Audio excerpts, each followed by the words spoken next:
चलिए दोस्तों शुरू करते हैं। Friends let's start. दो बिंदु हैं और दोनों बिंदु मैं जैसा हमेशा करता हूं हिंदी इंग्लिश में करूंगा, उसके बाद प्रश्न उत्तर लेंगे, तो आप थोड़ा शांति बरतिएगा। दोस्तों मैं आज आपके समक्ष दो बिंदुओं में वार्तालाप करने आया हूं। दोनों बड़े गंभीर हैं, दोनों चुनाव आयोग से संबंधित हैं और मैं ये कहूँगा कि हम कभी भी नहीं चाहेंगे कि इतनी वरिष्ठ संस्था जिसको सींचा गया, पनपाया गया, बढ़ावा दिया गया इतने सालों से, वो कभी भी इस गिरावट के स्तर पे आए कि हमें इस पर टिप्पणी करनी चाहे। कोई भी नहीं चाहेगा, कांग्रेस पार्टी नहीं चाहेगी, लेकिन ये कहना आवश्यक है कि कभी भी ECI eager and compliant institution नहीं बन सकता। ईगर एंड कंप्लायंट न बनना चाहिए, न बनने देना चाहिए। और चुनाव आयोग भी जब चुनने लगेगा, चुनाव आयोग जब चुनने लगेगा और वो भी को, तो दुर्भाग्य का वो दिवस होगा। और मुझे इसी संदर्भ में ये दो बिंदुएं आपके सामने रखनी है। पहली बात है कि बड़ी अजीबोगरीब चीज़ हो रही है। जवाब आया कल चुनाव आयोग का एक झूठी बराबरी, एक फॉल्स इक्विवेलेंस के साथ, और उसमें दो बिंदु कहे गए। एक कहा गया कि सभी को हिदायत है कि कम्युनल न हो, एक फरमान सा आया। तो मुझे ये प्रश्न उठा, कांग्रेस पार्टी का ये प्रश्न उठा कि ये किसी को संदेह है कि सांप्रदायिक भाषा, सांप्रदायिक चिन्ह, सांप्रदायिक तुलनात्मक चीज़ें, सांप्रदायिक वक्तव्य, घटे हुए गटर लेवल के वक्तव्य कहाँ से आ रहे हैं? पिछले 2 महीने से प्रकाशित हो रहे हैं आपके सामने, आप सब जानते हैं। उसके बाद हमारी कंप्लेंट होती है 26 अप्रैल को, और 27 दिन बाद, करीब करीब 1 महीने के बाद जब चुनाव अंत हो रहा है, तब तक माननीय प्रधानमंत्री, माननीय गृहमंत्री का कहीं नाम नहीं आता चुनाव आयोग के दस्तावेज में। पद के आधार पे भी नाम नहीं आता है। उनके ऊपर न चेतावनी है, न प्रतिबंध है, न नाम लेकर दोषारोपण है। और 27-28 दिन बाद ये एक उपदेशवाद वाला वक्तव्य आता है, और मैं पढ़ना चाहता हूं, मजाकिया लगता है मुझे पढ़ने से। दोनों अध्यक्षों को लिखा गया है कि आप अध्यक्ष महोदय अपने star campaigner, direct quote unquote, direct star campaigners not to make utterances contrary to the MCC. इसका क्या मतलब हुआ? ये तो बड़ा जनरल सा स्टेटमेंट है। मैंने एक कंप्लेंट की आपके विरुद्ध कि आप इतने घिनौने वक्तव्य दे रहे हैं। 27 दिन बाद ये सुनने के लिए की थी कंप्लेंट मैंने। दूसरा, quote unquote, utterances of star campaigners create patterns which can be damaging beyond MCC period, unquote। ये दुर्भाग्य है, ये मजाकिया है। इस प्रकार के वक्तव्यों का क्या मायने है? ये तो प्रोत्साहित करते हैं कि कल परसों तरसों आप वापस वही करेंगे। इसमें कोई दोषारोपण नहीं, कोई नाम नहीं, कोई प्रतिबंध नहीं, कोई चेतावनी नहीं। तो ये भय कैसा है? ये हिचक कहाँ की है? और ये हिचक और भय सिर्फ जब नाम आते हैं माननीय प्रधानमंत्री और गृहमंत्री की, तभी क्यों उठती है? ये झूठी बराबरी किसकी? दोनों अध्यक्षों को लिख दिया फॉल्स इक्विवेलेंस करके। ये इस संवैधानिक स्तर की उच्च स्तरीय संस्था को शोभा नहीं देता। ये उसके संवैधानिक उत्तरदायित्वों के बिल्कुल विरुद्ध है। ये चुनाव आयोग है, किसी का चुनावी एजेंट नहीं है।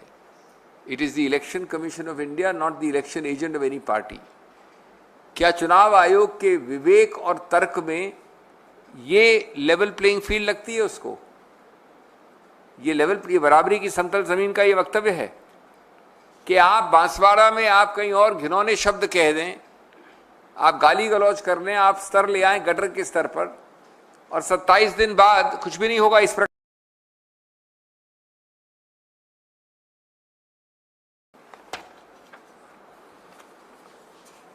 हम तो अचंभित हैं कि इस प्रकार की चीजें हो रही हैं, क्योंकि जब कोई भी संवैधानिक संस्था संविधान का पालन नहीं करती, सत्ता के पालनकर्ताएं उनका पालन करने लगती है, सत्ता में जो बैठे हैं उनकी तरफ झुकने लगती है, तो समझ लीजिए कि लोकतंत्र का अंत है।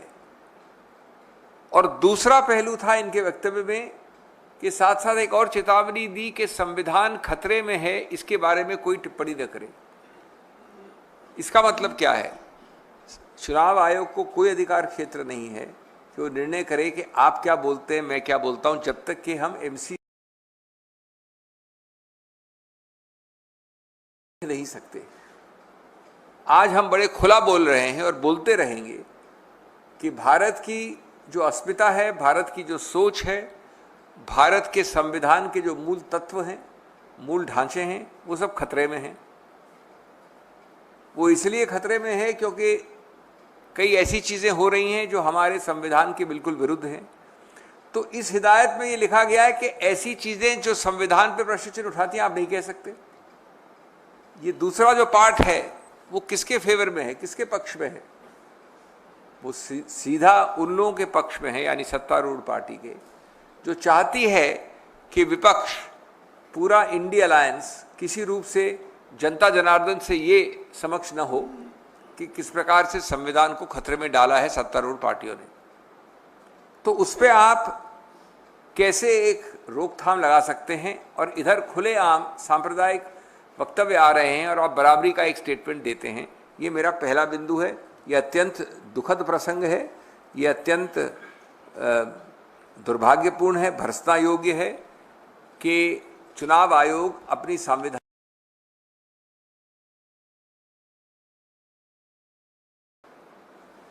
मेरा दूसरा बिंदु है वोटर के जो आंकड़े हैं उनके विषय में। ये उतना ही गंभीर है, उससे शायद ज़्यादा भी गंभीर कह सकते हैं इसको, और इसमें बड़ा मजाकिया चीज़ हो रही है जिसके बारे में मैं आपको बताना चाहता हूं। मैं बात अपनी शुरू करूंगा ये कह के कि चुनाव आयोग को बचा रही है भाजपा, कह रही है कि नहीं है कोई हेरा फेरी। अगर सब कुछ ठीक है, चंगा है, तो क्यों हो रही है रिलीज, वोटर डेटा रिलीज में देरी? इसका क्या औचित्य है? आंकड़ों में हेरा फेरी से बढ़ रहे हैं भाजपा के वोट, और चुनाव आयोग देख रही है लोकतंत्र का गला होते हुए घोट।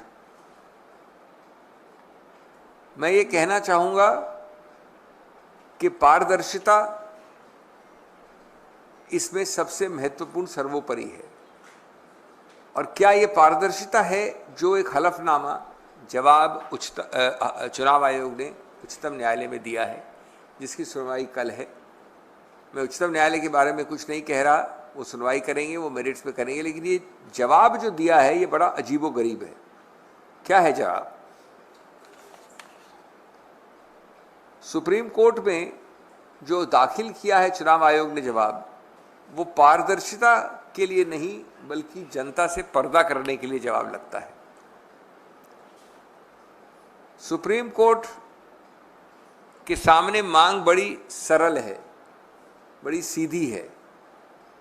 नंबर 1 कि 17C एक जो फॉर्म नंबर होता है जिसके अंदर जितने वोट, कितने वोट एक पोलिंग स्टेशन में, विभिन्न पोलिंग स्टेशंस में दिए गए। नंबर 2 कौन सी मशीन किस सीरियल नंबर वाली कौन सी पोलिंग स्टेशन पे लगाई गई। और नंबर 3 हर मशीन में कितने वोट पड़े।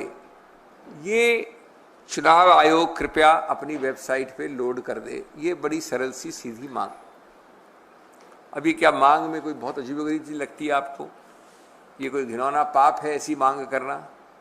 अब इसका जवाब देखें आप हलफनामे में जो आया है, इतना अचंभित करने वाला, इतना मजाकिया जवाब मैंने तो कम से कम किसी संवैधानिक संस्था द्वारा नहीं देखा। पहला इसमें बिंदु है quote unquote, it is undesirable and unfeasible without undesirable and unfeasible to disclose this data. ये अनडिजायरेबल और अनफीजिबल उनके शब्द हैं, आपको बताता नहीं है चुनाव आयोग कैसे अनडिजायरेबल है, क्यों अनडिजायरेबल है, किस प्रकार से अनडिजायरेबल है या अनफीजिबल है। डेटा अपलोड करना कभी अनफीजिबल और अनडिजायरेबल हो सकता है। उसके बाद पैरा 36 में एक और जबरदस्त गंभीर मजाकिया दुर्भाग्यपूर्ण वक्तव्य है, quote, a disclosure of form 17C is amenable to mischief and a vitiation of the entire electoral space. Public posting on the website increases the possibility of the images being morphed, which can then create widespread public discomfort and mistrust in the entire electoral process, unquote. दोस्तों, अंग्रेजी मैं भी जानता हूं, आप भी जानते हैं, इसका क्या मतलब है। ये अजीबोगरीब है, समझ के बाहर है, तर्क नहीं कुतर्क है। अगर मैं या आप या AICC या कोई भी संस्था अपलोड करती है कुछ चीज, तो ये डर या भय है कि वो मॉर्फ हो सकता है, उसकी फोटोएं ली जा सकती हैं। तो जितना भी डेटा करती है चुनाव आयोग, ये तो सभी डेटा में हो सकता है। इससे हिचक होती है डेटा अपलोड करने की कभी, कि कोई संभवतः मॉर्फ कर ले, फोटो ले ले। अगर ये लॉजिक या तर्क या कुतर्क लगाया जाए तो कोई भी डेटा किसी प्रकार का अपलोड हो ही नहीं सकता। ये सीधा छुपाने की प्रक्रिया है, बचने की प्रक्रिया है, पारदर्शिता के विपरीतार्थक प्रक्रिया है। यही डेटा, बिल्कुल यही data rule 93 conduct of election rules में कोई भी मेंबर ऑफ पब्लिक पैसे देके ले सकता है, मांग सकता है, सर्टिफाइड कॉपी। तो यदि ये सही है तो उसको अपलोड करने में क्या आपत्ति हो सकती है? सिर्फ इतनी हो सकती है कि हम आपको पेमेंट करने में दे देंगे, वैसे अपलोड नहीं करेंगे। ये मजाकिया नहीं लगता आपको? ये डेटा डिजिटाइज्ड है, अवेलेबल है। लोग चाहते हैं कि आप और हम बैठ के कैलकुलेट करें पर पोलिंग बूथ। उससे ज्यादा आवश्यक है कि एक मोहर हो एक संस्था की, उनको देना चाहिए। इसमें क्या आपत्ति हो सकती है? तो मैं समझता हूं कि क्या उनके पास पैसे कम है कि वो वेबसाइट में स्टोरेज स्पेस कमी है, उनको स्टोरेज स्पेस खरीदनी पड़ रही है एक्स्ट्रा। फॉर्म 17 को इस प्रकार से छुपाने का इसका उद्देश्य क्या है? इसका उद्देश्य है आस्था और विश्वास बढ़ाना पब्लिक में। संवैधानिक उत्तरदायित्व क्या है? कि सबके साथ शेयर करना। इसको इस प्रकार से विरोध करना मैं समझता हूं भर्त्सना योग्य है, दुर्भाग्यपूर्ण है और हर रूप से चुनाव आयोग को एक्सपोज करता है, उनका पर्दाफाश करता है कि वो एक झुकाव, एक तरफ, एक रुख पे देख रहे हैं। Because friends, if this stand of the EC is not exposed, then the ECI would, with great respect, be guilty of making democracy a sham. It would help the BJP to win by voter scam, a sham leading to a scam. We are not asking for anything about the EVM. We are asking for disclosure of data. Through this stand, in its ridiculous affidavit, the ECI is falling into the trap of the BJP to orchestrate decimation, demolition and destruction of electoral democracy. Famous people have said that more speech, more sunlight is the answer rather than less sunlight and less speech. Disinfectant of sunlight is the best answer for democracy. An extraordinary counter affidavit has come from the ECI on a simple prayer which seeks that the Form 17Cs, and I believe there are roughly 10,37,000 Form 17Cs. As you know, the Form 17C contains the number of votes cast at each polling station, the machines deployed with the serial numbers, and the number of votes polled on each machine. This is simple data. All that the people are asking is it should be uploaded. Now, if you find something so horribly objectionable or terrifying about this request, at least I cannot understand it. At least the ordinary man cannot understand a simple request for disclosure and transparency. Yet the reply which the EC has filed is quite remarkable, is astonishing, is ununderstandable, is absurd, is laughable. Their first point is undesirable and unfeasible to give this data, quote unquote. How undesirable? Why unfeasible? In what manner undesirable and unfeasible? No answer. Second, even more shocking, in para 36 they say that a disclosure of 17C is amenable to mischief and a vitiation of the entire electoral space. Imagine, disclosure is amenable to vitiation of the entire electoral space. Public posting increases the possibility of images being morphed. This can create widespread public discomfort and mistrust. This is like a febrile and fertile imagination of the ECI running amok. Their first imagination is that a disclosure will be amenable to mischief, which means it may be misused. Their second imagination is the entire electoral space will be vitiated. Third is, it can create widespread public discomfort. How? If even today all the data of the EC is uploaded, if I am a criminal and if you are a mischievous person, you can morph, you can photograph even now, and by this logic, no data can be disclosed, no data can be uploaded, because everything is liable to be distorted and misused.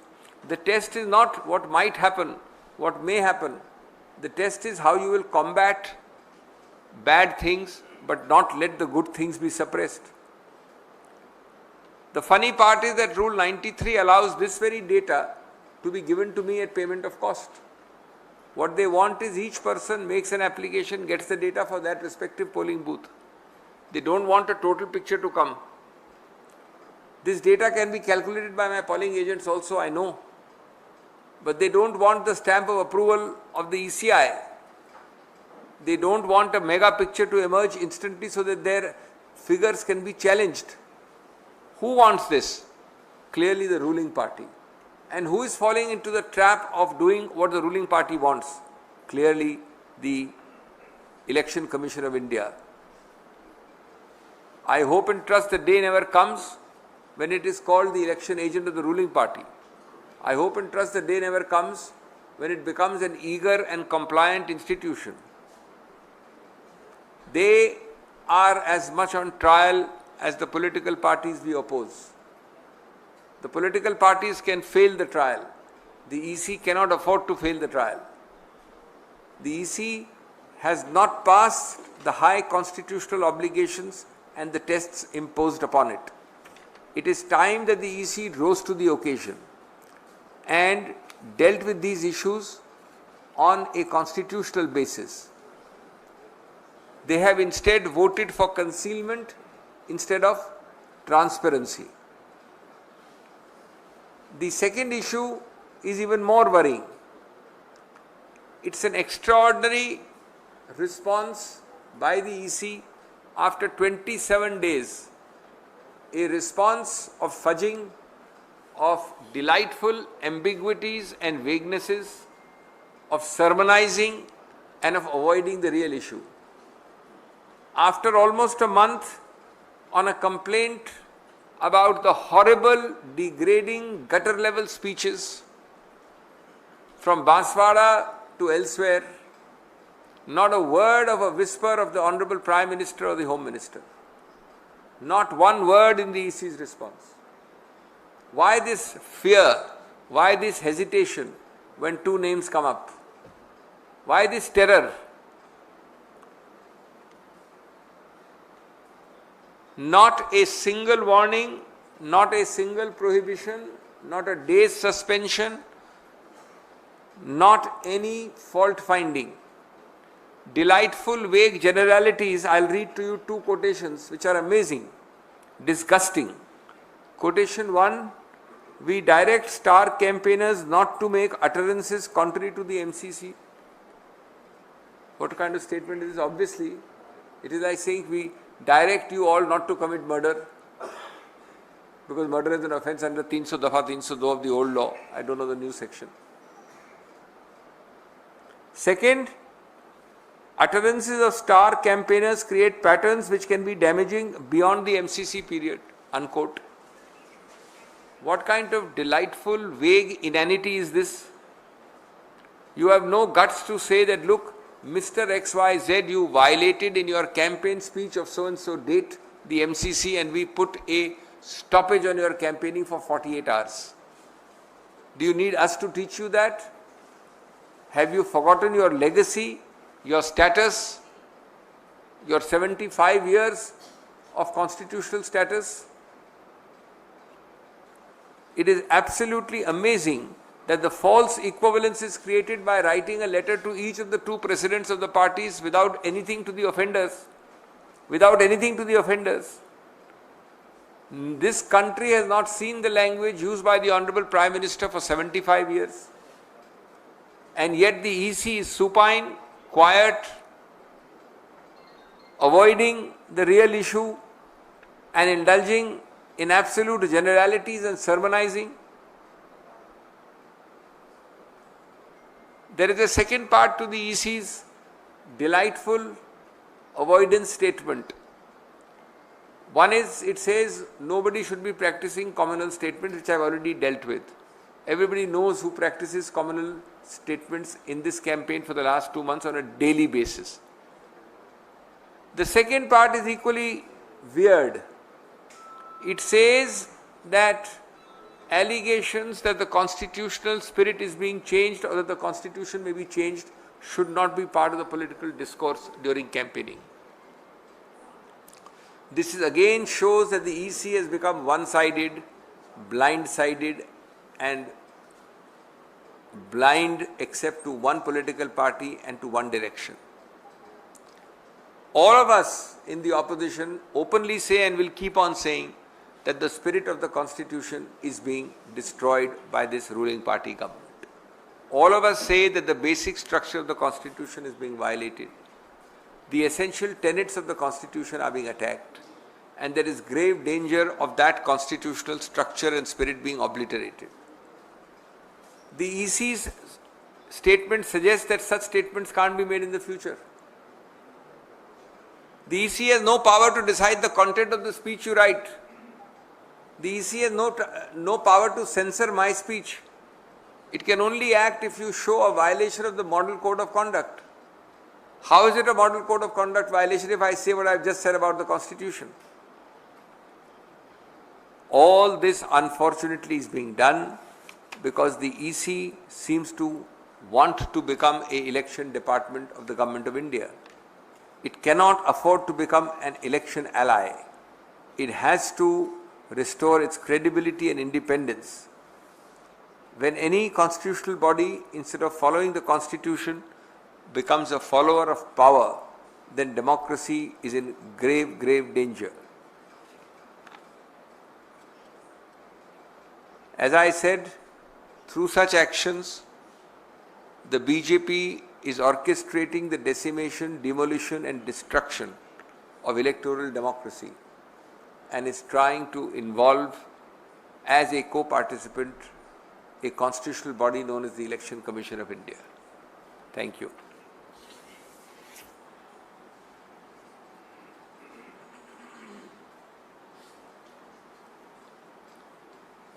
So you got everything. It's strong words against the EC. and on the voter turnout you will see the matter tomorrow in the court, but I am talking of the stand of the EC first and foremost on the complaints made about communal statements, about our complaints, and the second part is about voter turnout. Thank you. Sir और सवाल लेंगे आप? Sir इसी मसले पर जो 17C वाला मसला है, तो वो ठीक बात है कि सार्वजनिक होना चाहिए, इसमें कोई आपत्ति नहीं होनी चाहिए, लेकिन खड़गे जी के लेटर के जवाब में जो चुनाव आयोग ने कहा था कि आपने कोई भी एक ऐसा उदाहरण नहीं दिया है कि हमने 17C फॉर्म आपके बूथ लेवल एजेंट को नहीं दिया।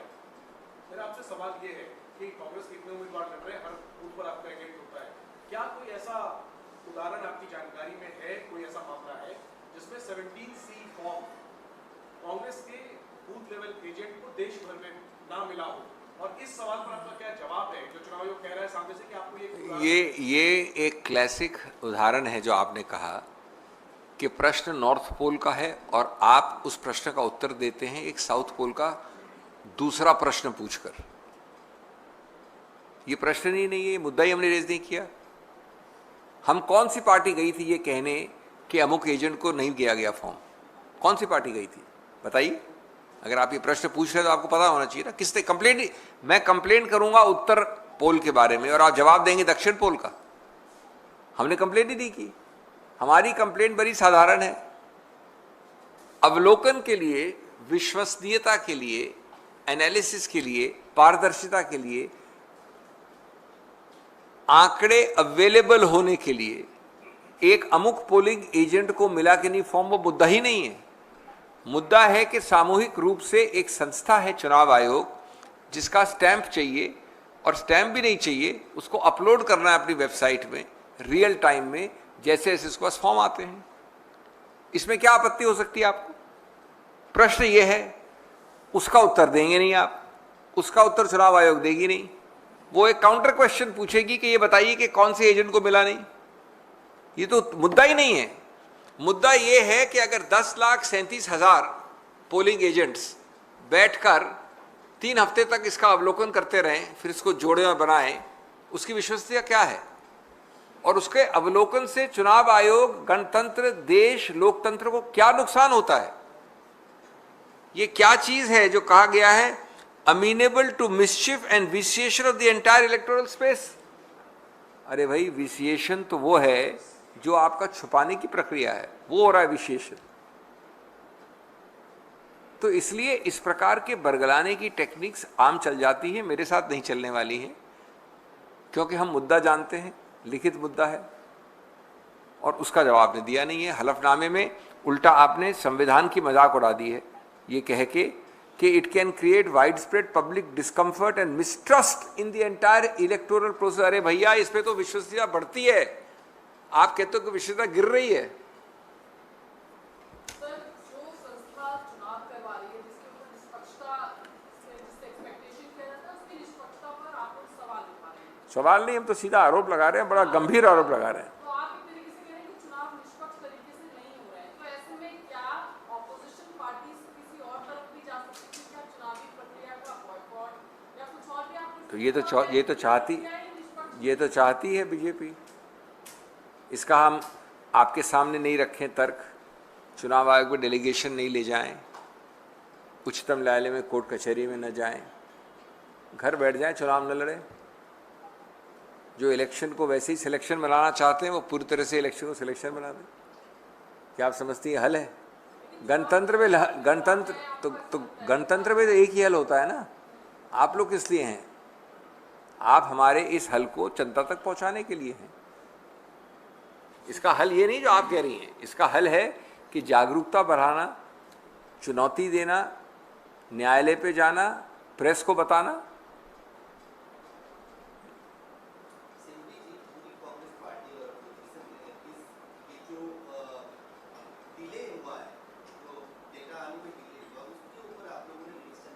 अब डिले की तो बात ही नहीं हो रही है। डिले की बात तो वो बात खत्म हो गई है, वो तो हुआ है। मुख्य रूप का मुद्दा वो नहीं है। मुद्दा एक है कि आपने 17C फॉर्म इतने लाखों हैं, उसको अपलोड कर दीजिए। इतना सिंपल सा मुद्दा है। नहीं, रियल टाइम में इसकी आपत्ति कन्वेंशनली होता आ रहा था। इस मेरा सवाल नहीं था, ये जो 3-4-5 दिन का डिले है फाइनल डेटा आने में, इसके पीछे क्या आप मानते हैं कि कोई कॉन्स्पिरेसी थ्योरी है? चुनाव आयोग आप लोगों पे यानी ऑपोजिशन के ऊपर जो क्वेश्चन रेज कर रहा है उसके ऊपर ये कह रहा है कि आप इस पूरे इलेक्टोरल प्रोसेस को आप लोग डाउटफुल बना रहे हैं। वही तो उत्तर।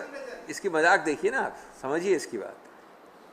अगर हम झूठा डाउटफुल और संदिग्ध बना रहे हैं तो उसका सबसे अच्छा हल है इसको अपलोड करना। अपलोड नहीं करके चुनाव आयोग को संदिग्ध आप बना रहे हैं। अपलोडिंग में क्या आपत्ति है? और इनको ये प्रॉब्लम नहीं है कि हम अपलोड नहीं कर सकते। जो मैंने जवाब दिया अभी आपको, ये नहीं कि हम नहीं कर सकते टेक्नोलॉजिकली, ये है कि डिस्क्लोजर इज अमीनेबल टू मिसचिफ, कि मैं मॉर्फ कर सकता हूं, मैं आपकी तस्वीर लेके दूसरी अभी भी कर सकता हूं, वो तो पिछले 75 साल से भी कर सकता हूं। और अगर आपका ये बात है डिस्ट्रस्ट और संदिग्धता का, तो और भी ज्यादा बनता है कि आपको अपलोड करना चाहिए, क्योंकि अपलोडिंग से संदिग्धता कम होती है, खत्म होती है, बढ़ती नहीं है। आपके छुपाने से संदिग्धता बढ़ती है, यही तो मुद्दा है। सर, स्वाति मालीवाल का जो मामला है वो मीडिया के सामने आई है और उन्होंने एक बार वापस ये आरोप लगाया है कि मुख्यमंत्री के जो पीएस थे विभव कुमार, उन्होंने मुख्यमंत्री के आवास के अंदर उनकी पिटाई की और मुख्यमंत्री मौजूद थे आवास के अंदर। इस पूरे मसले पर सर आप क्या? सब लोगों ने बोल दिया जो वही बोलना है, नया कुछ ऐड करना ही नहीं है, एक वाक्य भी ऐड करने की आवश्यकता नहीं है। कल आप लोगों ने पूछा था मुख्यमंत्री केजरीवाल से, उन्होंने कहा कि ये सब जुडिस है, अब चल रही है केस पूरा। दिल्ली पुलिस एलजी साहब के अंडर काम करती है, वो उसकी तहकीकात कर रही है। जब रिपोर्ट आएगी, एक्शन होगा तो आप देख लेंगे। इसमें अब आरोप प्रत्यारोप में किसी के कहने का क्या मायने है? उसका खंडन किया गया एक तरफ से, उसको आरोप लगाया गया एक तरफ से।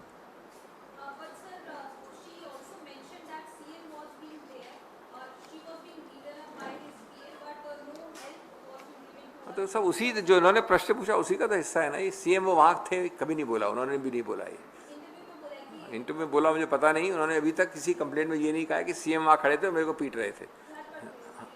घर पे थे तो बोला, ये घर पे किसी और हिस्से में रहे होंगे वो, मैंने ये नहीं कह रहा हूँ। ये खड़े थे और पीट रहे थे, दो अलग अलग चीज़ें हैं ना। आप भी क्या बोल रही हैं?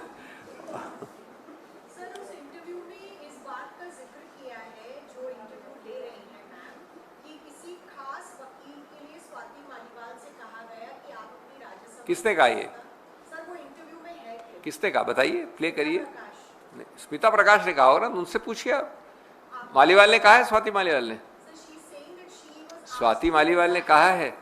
देखिए इंटरव्यूअर्स कई हैं, एक नाम आपने लिया, और भी हैं जिनको अपनी दुकान चलानी पड़ती है। केजरीवाल जी ने कहा है, स्वाति माल जी ने कहा है, राघव चड्ढा जी ने कहा है, किसी ने कहा है तो पूछ लीजिए उनसे। मैं इस पर क्यों जवाब दूं? उनकी टीआरपी चल रही है, झूठ पे चले या किसी पे चले, तो मजाकिया बातें हैं। मैंने एक जगह कहा बिजनेस स्टैंडर्ड, मैंने कहा कि ऐसे अजीबोगरीब वाक्य सपोजिटली जिम्मेवार लोग जब बोलते हैं तो उनको उत्तर दे के भी डिग्निफाई नहीं करना चाहिए, उत्तर दे के भी डिग्निफाई नहीं करना चाहिए। एक और महिला है, बहुत वरिष्ठ एंकर हैं, जो किसी की बॉयकॉट लिस्ट में, उन्होंने भी कहा है, ये चलाया था शुरू, उन्होंने किया था। चलिए organised crime and corruption reporting project की एक रिपोर्ट का सर एक अखबार ने लिखा है कि 2014 में अडानी ग्रुप ने इंडोनेशिया की कंपनी से लो ग्रेड का कोयला $28 प्रति टन पे खरीदा था और उसी कोयले को हाई ग्रेड का बताकर तमिलनाडु विद्युत कंपनी को क्या मतलब। देखिए इस पे ये एक बहुत गंभीर आरोप है और ये एक व्यापक आरोप है, और इसके ऊपर मेरे कॉलीग जयराम रमेश जी ने ऑलरेडी बोला, और वो आज ही या कल में वक्तव्य दे रहे हैं, तो मैं नहीं चाहूँगा कि मैं उसमें पढ़ूँ उस वक्त। वो आपको पूरा विस्तार से मिलेगा, राहुल जी ने टच किया है, लेकिन उसको विस्तार से डिटेल में बोलने वाले हैं। सर एक चीज, ये जो चुनाव आयोग वाला मामला है, हाँ, आप लोगों की शिकायत के तकरीबन 1 महीने के बाद चुनाव आयोग जवाब देता है, उसमें भी नाम नहीं लेता है। 2 महीने के टोटल चुनाव है जी, और साथ में कांग्रेस अध्यक्ष को भी एक निर्देश दिया जाता है कि संविधान खतरे में जैसी बात, फॉल्स इक्विवेलेंस, झूठी बराबरी। तो क्या इस चीज को चैलेंज किया जा सकता है? कितनी चीज़ों को चैलेंज करेंगे? कितना कर सकते हैं? आज क्या तारीख हुई है? चुनाव का कब खत्म होता है प्रक्रिया? चैलेंज करके क्या करूं? उसका जो होना था हो गया। आपने जो गाली देनी थी मेरे को दे दी, वो गाली 1 महीने से चल रही है, आप पे कोई प्रतिबंध नहीं लगा। अब चुनाव के 1 हफ्ते में क्या कर लेंगे आप? वो अलग बात है कि हम कर सकते हैं, करेंगे, कल भी कुछ इससे जो है चुनाव आयोग के आ रहे हैं कोर्ट में, लेकिन ये मुद्दा नहीं है। अगर आप संवैधानिक संस्था हैं और आपके हर चीज पे ये प्रश्न उठता है कि आप जाओ, मैं तो अपनी गलती करूंगा, आप जाओ, उसको चुनौती दो कोर्ट में। उस आधार पे बाबा साहब अम्बेडकर ने संविधान बनाया था क्या कि ये संस्था बना रहा हूं मैं? वो उल्लंघन करेगी, बोलेगी जाओ आप न्यायालय जाओ, और न्यायालय में 10 दिन भी नहीं बचे हैं चुनाव के, उसमें जाके मैं नोटिस लूंगा, वापस आऊंगा, तब तक जिसको बोलना था जो बोल दिया वो पतली गली से निकल गए। सर, प्रधानमंत्री नरेंद्र मोदी ने इंडिया टीवी को एक इंटरव्यू दिया है, उसमें उन्होंने कहा है कार्यक्रम में कि मणिशंकर अय्यर के बयान पर जब उनसे सवाल पूछा गया कि मणिशंकर अय्यर साहब ने कहा कि पाकिस्तान के पास एटम बम है, थोड़ा उस हिसाब से प्रधानमंत्री ने कहा मैं भी गया हूँ, बिना वीजा के गया, और एक जमाने में मेरा देश था। ये आवश्यक है कि 2024 में माननीय प्रधानमंत्री कोई पुराने, कभी चाय वाले, कभी पाकिस्तान वाले वक्तव्यों को निकालें। एक ऐसे व्यक्ति के जो आधिकारिक स्पोक्सपर्सन नहीं है, जो खुद कहते हैं कि कांग्रेस के आधार पर नहीं बोलते हैं, तो इसका ये क्या दिखलाता है? दिखलाता है उनकी घबराहट, उनकी एक तीव्रता बरगलाने की, फोकस ऑफ डिबेट को डाइवर्ट करने की। हाँ, इतने साल पहले वो जो हैं उनके हेगड़े जी, अनंत हेगड़े, कर्नाटक, उन्होंने ये कहा था मैं इस पे चलाऊंगा अपनी कैंपेन। हाँ, इतने साल पहले गोलवालकर जी ने ये कहा था। तो इस पे कैंपेनें चल रही हैं, इससे आपको अपनी कहानी मालूम पड़ती है कि प्रधानमंत्री के पास कोई मुद्दे नहीं हैं। जो व्यक्ति जिस वक्तव्य से हमने कभी सहमति नहीं दिखाई, जो व्यक्ति हमारी पार्टी में किसी रूप से एक्टिव नहीं है, जिसने खुद ने ये कहा है, एक आर्टिकल में कहा इंडियन एक्सप्रेस में मणिशंकर अय्यर ने, उनके वक्तव्यों के आधार पर माननीय प्रधानमंत्री अगर दोषारोपण करेंगे कांग्रेस को, तो वो उनके डेस्परेशन को दिखाता है, वो हमारी वीकनेस को नहीं दिखाता, वो उनके डेस्परेशन को दिखाता है। सर, आज केंद्रीय गृह मंत्री अमित शाह ने कहा है कि कांग्रेस पार्टी 2014-19 के जो अपना प्रदर्शन है उसको भी रिपीट नहीं कर पाएगी, आप लोग 40 के आसपास सीटों के आसपास रहने वाले। इसका कोई मायने नहीं है ना, इसका कोई मायने नहीं है। इस प्रकार के वक्तव्य किस लिए दिए जाते हैं? उनको पहले से पूर्वानुमान है क्या ईवीएम्स का कि वो आंकड़े दे रहे हैं, 40 का आंकड़ा दे रहे, तो उनको कोई नियंत्रण है क्या ये इन प्रकार ईवीएम्स का? क्या आधार है उनका ये बोलने का?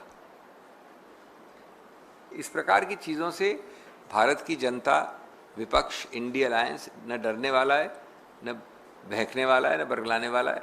इससे एक अजीबोगरीब नैरेटिव बनता है। उन्होंने कहा था कि हमारे पास 250 सीट आएंगी बंगाल में। जब 70 आई उसके बाद तो शाह साहब ने उसके बारे में बात ही नहीं की कभी, एक बार भी एक वक्तव्य नहीं दिया। तो इस बार भी जब हो जाए चुनाव तो उनसे पूछिएगा, फिर देखते हैं क्या कहते हैं वो। Okay, thank you.